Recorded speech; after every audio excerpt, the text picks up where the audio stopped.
So has Governor Walz, or the Attorney General, has any company, any person been prosecuted? There have been not very few based on our Attorney General and fraud that's discovered by our state agencies. Almost exclusively everything you see in the headlines today is because of our federal government came in under the Feeding Our Future program, the $500 million in which has only had about $330 million charged and prosecuted. I think almost 100 charged and some 60 have been convicted. That is just the beginning of the discovery and all of those other Medicaid programs and their financial discovery. They've discovered all of the other fraud and the tentacles because it's coming from the very same providers. So in your state, are the taxpayers okay with fraud? I think you've seen Governor Walz is no longer running for his, reelection.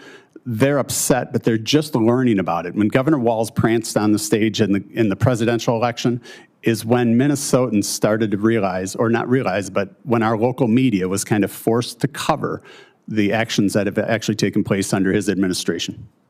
So no fraud is the victimless crime. At the end of the day, it's hardworking American taxpayers in your state, Minnesota taxpayers paying their local taxes, their state taxes, and federal taxes, who suffer from fraudulent activity.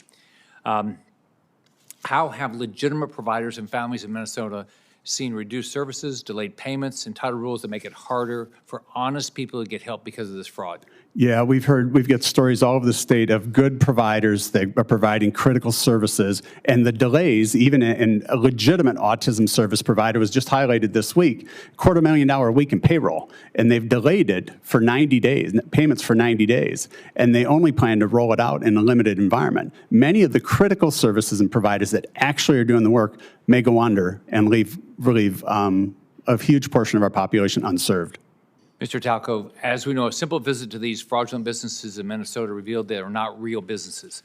Can you explain how weak identity verification and self-certification systems like the ones we've seen in Minnesota and the Senator just talked about are a common vulnerability that criminals abuse across unemployment insurance, SBA loans, SNAP, Medicaid, and other major federal programs?